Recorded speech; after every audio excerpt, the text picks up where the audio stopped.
tere laupäevast hommikut. Mu tööbuss on kaoses, see vajab korda tegemist. Vaatame, mis sellest saab. Noh,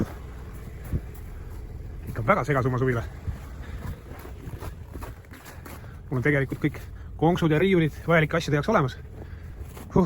Et alustan siis sellega, et võtan kõigepealt asjad välja, puhastan ära kõik ja siis panen oma kohtadele tagasi.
Nii, buss hakkab juba ilvet võtma seest.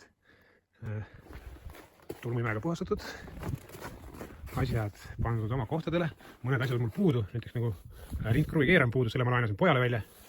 Üks laser on puudu. No, ega mul kõik asjad siia bussi niikuinii ära ei mahu, aga need, mida mul esmajärjekorras vaja on, need on mul kõik olemas.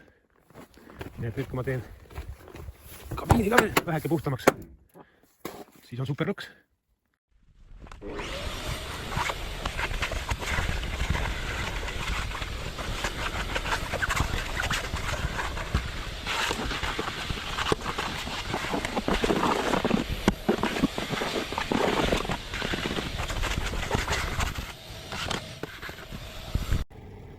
Nii, bussi ma tegin seest puhtaks, asjad panin ilusti oma kohtadele.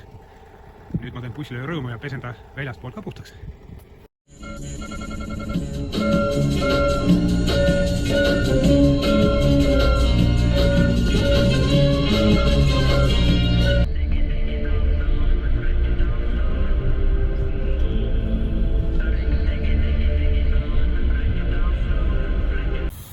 Kuna mul oli Kohilasse asja, siis ma tulin Kohila Harakapesu selve pesulasse ja see on bussi puhtaks.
buss on ilus ja puhas nüüd, nii sees kui väljast, tegin bussile head meelt. Nüüd aga suundun koju ja teen head meelt oma vaatajatele. Viskan välja siis loosimistingimused ja näitan ette veel korra auhinnad. Nii, jõudsin nüüd koju. Loosimiskomisjon on ka paigas siin. Vaatavad, et kõik oleks õige ja korrektne. Siin on siis auhinnad. Selline komplekt talvetöökindad, torusall ja Helly Hanseni Merino villast talvetöömüts. Et üks inimene saab selle komplekti endale. Ja loosimise tingimused on siis järgmised. Facebookis ole minu jälgija, jaga antud videot ning lisa kommentaaridesse sõna loos. TikToki vaatajad peavad olema samuti minu jälgijad, laikima minu postitust, ehk siis panema punase südame postitusele ning lisama kommentaaridesse sõna loos. Ja need auhinnad lähevad loosi ühele inimesele siis tulevase nädala laupäeva õhtul, 31. jaanuaril siis. Ja ma ei ole nüüd kindel, kas ma teen laivis seda loosimist või mitte, aga igal juhul videopildist te saate seda näha, et kõik oleks aus ja korrektne.